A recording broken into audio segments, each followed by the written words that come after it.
Welcome to the Fantasy Football Hub YouTube channel. Today I'm joined by the big man Bakar to preview Game Week 31. Bakar, good to see you back on the channel. A disappointing wildcard for many. We're recording this on Thursday about lunchtime afternoon. Double Game Week 33 has just been announced and you have Palmer still to play this game week. But yeah, what are you thinking overall with your wildcard, how it went, and how you're feeling now with that double game week announced as expected? Hi, Jack, and welcome to all the listeners and viewers. Yeah, the wildcard was a bit underwhelming, I guess, but I think it was underwhelming for pretty much everyone who played it, and the significant majority of people in the community did. Uh, I did relatively all right. I have 45 points. I still have Palmer to go, and I have green arrows pretty much everywhere in my mini leagues and my overall rank. So I'm expecting with any kind of return from Palmer to make it into a decent week.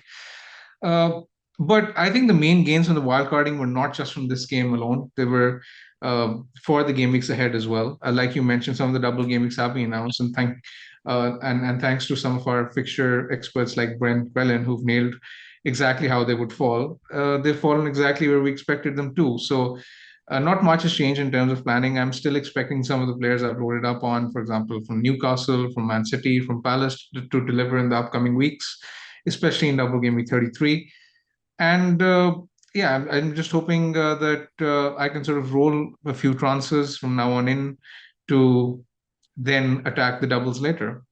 Yeah, absolutely. Your forward line did well.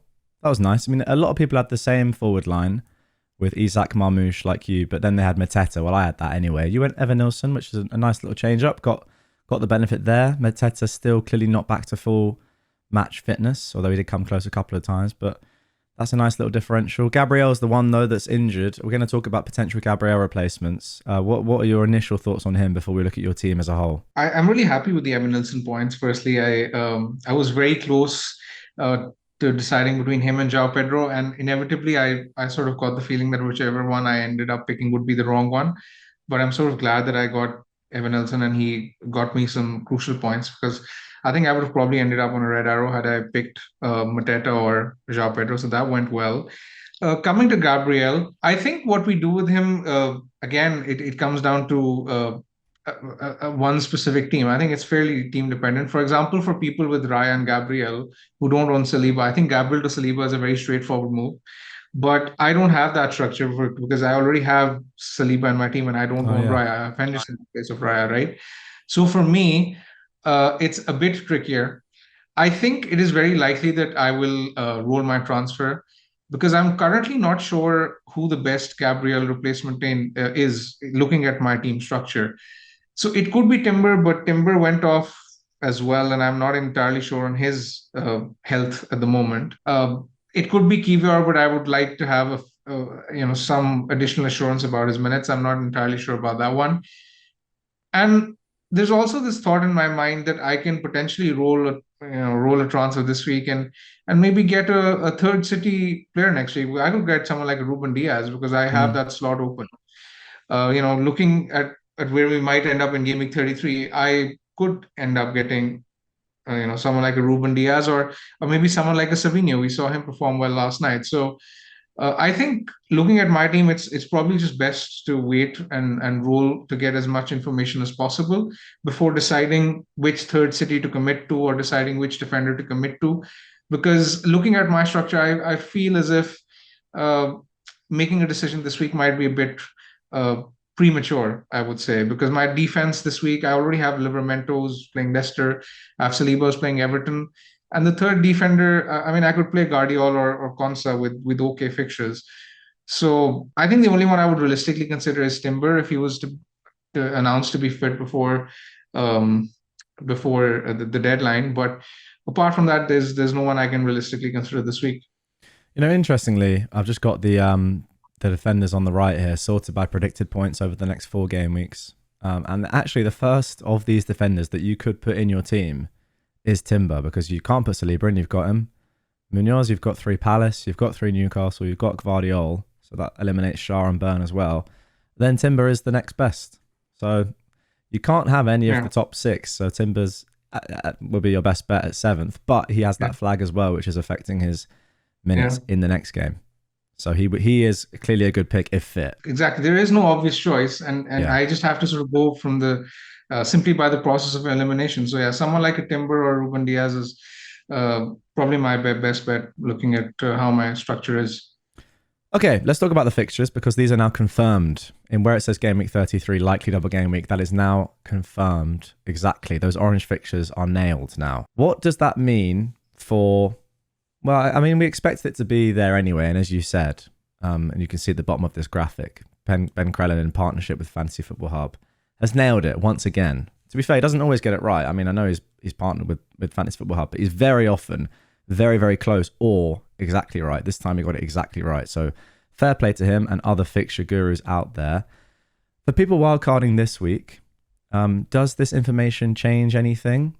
Or would they still construct a similar team? Obviously, you wouldn't have Gabriel in there anymore, but how different would a wildcard for 31 be compared to what we did last week? I don't think it would look too much different because the fixtures have fallen exactly the way we expected them to. I think Gabriel is the big one where you can go different.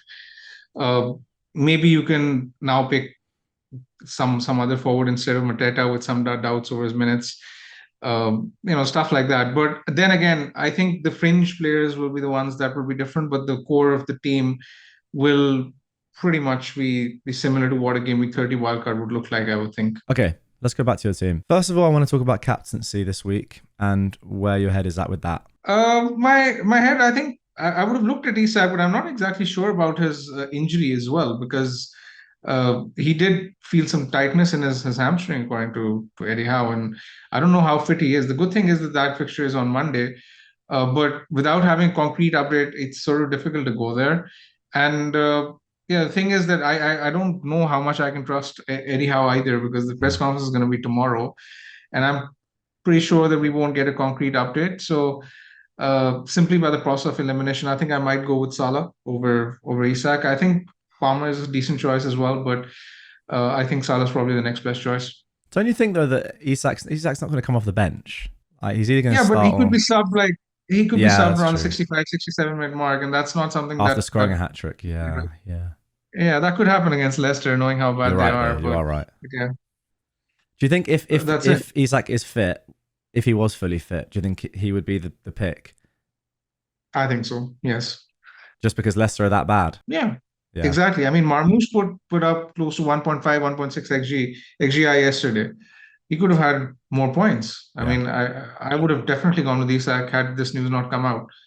In fact, when I picked Salah, I mean, the captaincy weeks that I was looking at were potentially Game Week 30, then maybe in Game Week 34, but that could be a free hit week anyway. So I didn't have Salah penciled in as a captain for this week, but now that Isak's kind of out of the picture, I might have to go with Salah.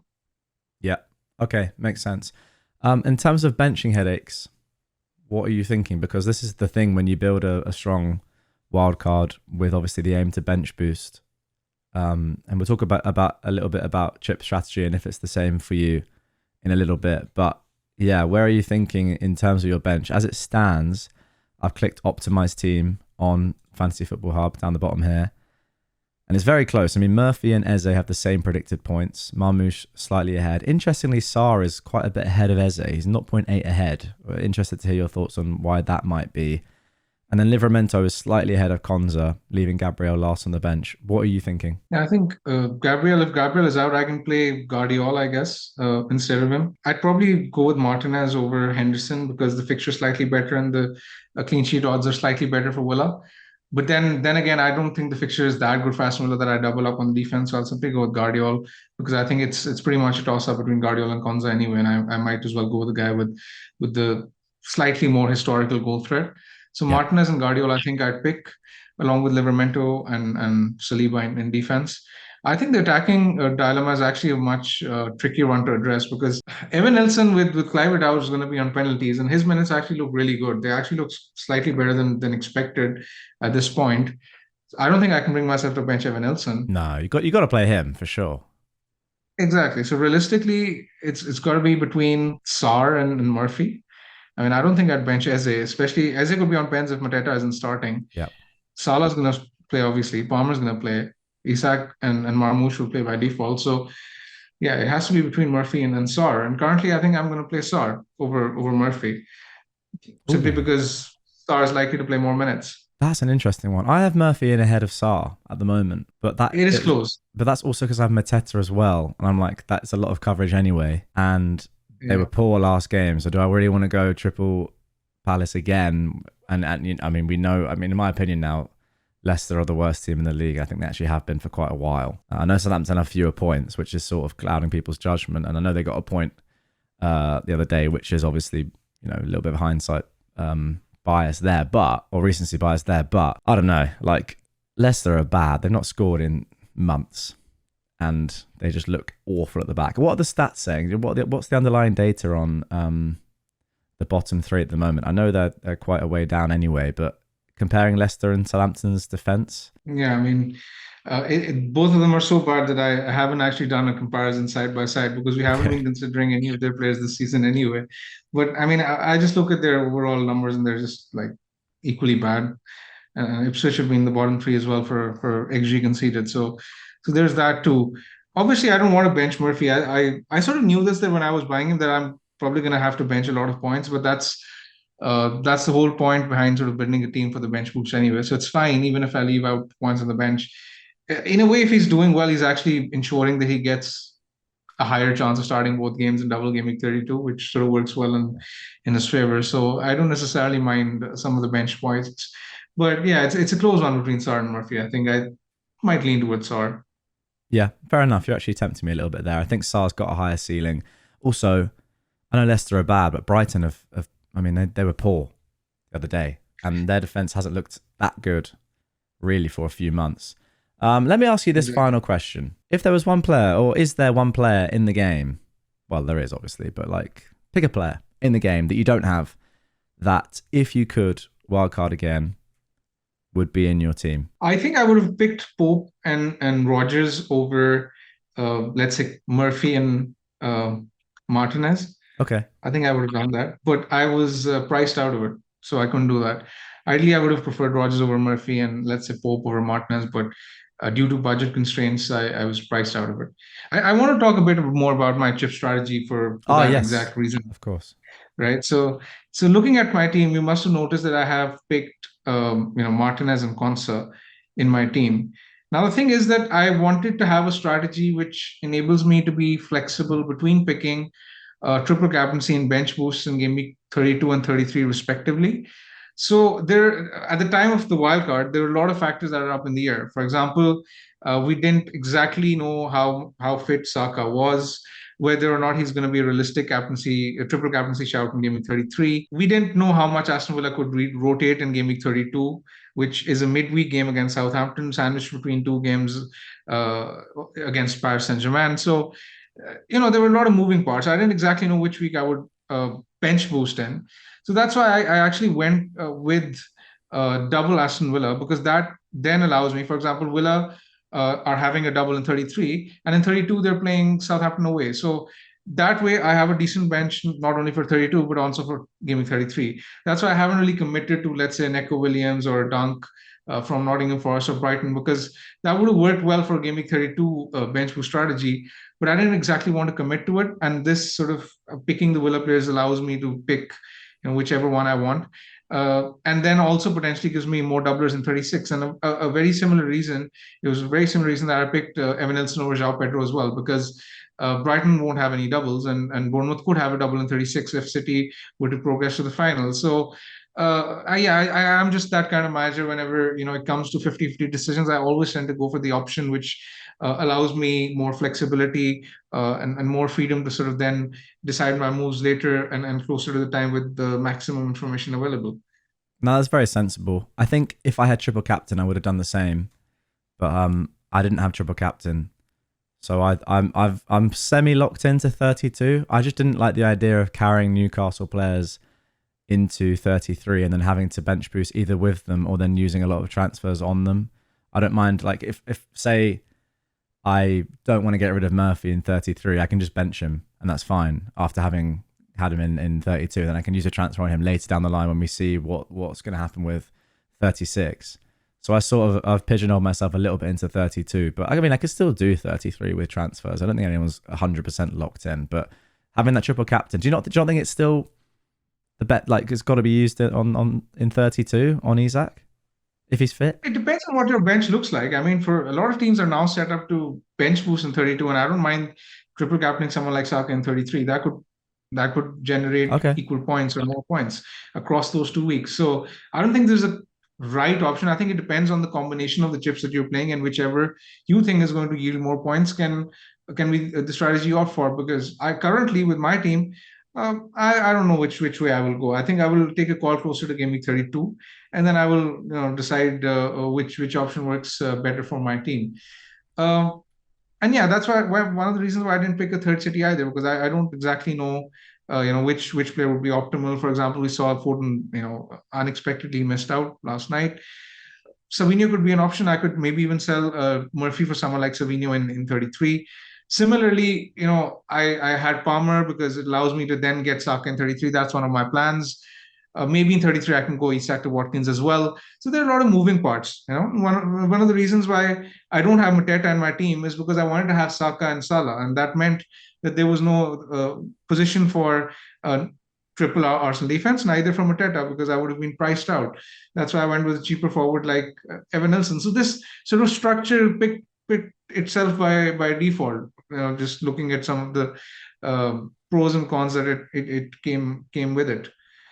Okay, good stuff. I think that's going to do it for this one, mate. Have we covered most things? I think so. I think mostly, unless some other news comes up tomorrow, I think we should be fine.